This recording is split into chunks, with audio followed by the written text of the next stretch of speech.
네, 살아계신 하나님의 말씀은 시편 48편 1절로 3절입니다. 여호와는 위대하시니 우리 하나님의 성 거룩한 산에서 극진히 찬양받으시리로다. 터가 높고 아름다워 온 세계가 즐거워하며 큰 왕의 성 곧 북방에 있는 시온산이 그러하도다. 하나님이 그 여러 궁중에서 자기를 요새로 알리셨도다. 아멘. 시편은 히브리어로 테힐림이라고 하는데 의미는 찬양이라는 것입니다. 시편마다 머리말에 기록된 표제어는 매우 중요합니다.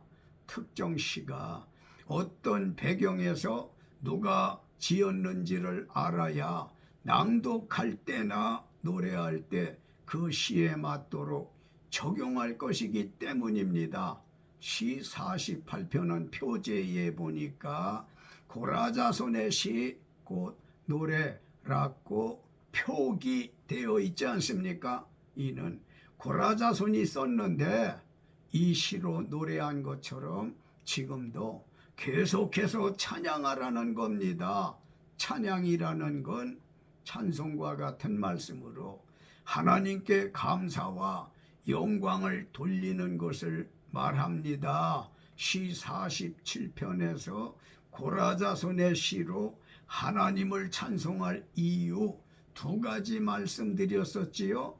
그것은 지존하신 하나님은 온 땅의 큰 왕이시기 때문이며 하나님 믿지 않는 만민과 나라들을 하나님 믿는 우리 발 아래 복종하게 하셨고 구원받은 우리를 위해 천국을 예비하고 계시기 때문이라 말씀드렸었는데 시 48편 1절에 보니까 하나님께서 극진히 찬양받으시리로다는 말씀이 있어서 오늘은 하나님을 찬양할 이유라는 제목으로 말씀드리겠습니다.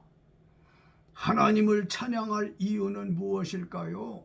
시 47편에 이어 세 가지 말씀드리겠습니다.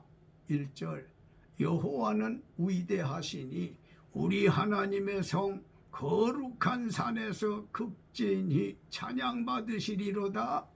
아멘. 하나님을 찬양할 이유는 첫째, 하나님은 위대하시기 때문입니다.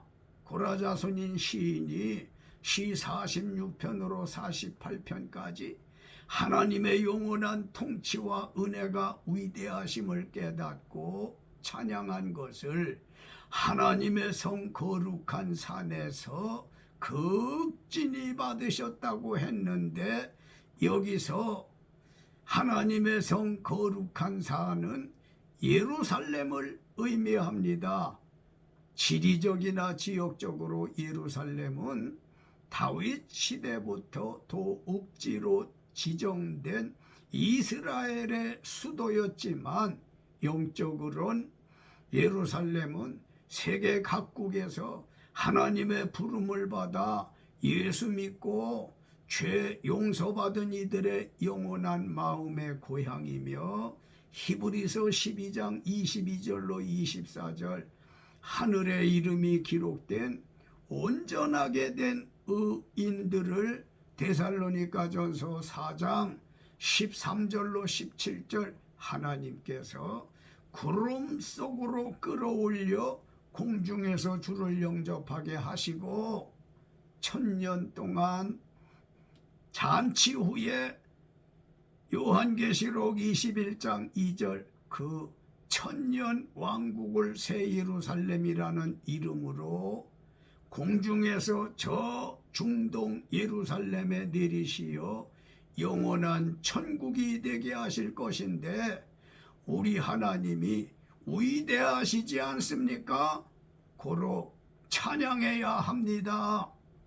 2절 터가 높고 아름다워 온 세계가 즐거워하며 큰 왕의 성 곧 북방에 있는 시온산이 그러하도다.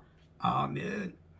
하나님을 찬양할 이유는 둘째, 예루살렘에 있는 시온산이 터가 높고 아름답기 때문입니다.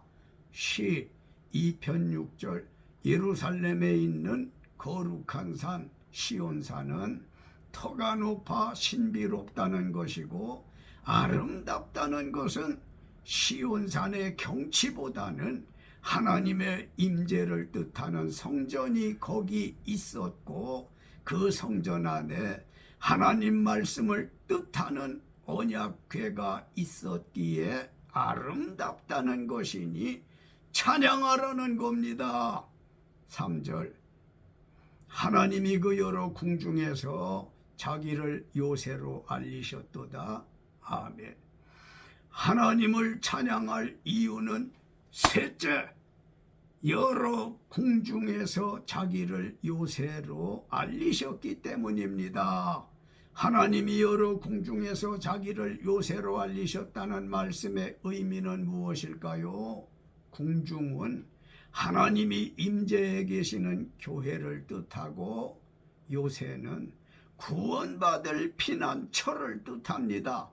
하나님께서 세계 나라마다 여러 궁정을 뜻하는 교회를 통하여 자기를 요새, 즉 죄에서 용서받아 구원받을 피난처로 알리셨기 때문에 우리가 할 것은 하나님 찬양하는 겁니다.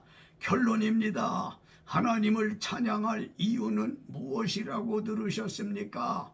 하나님이 위대하심과 하나님의 성전에 언약궤인 말씀이 있는 터가 아름답기 때문이며, 하나님이 여러 교회에 해당하는 궁중에서 자기를 피난처인 요새로 알려주셨기 때문입니다.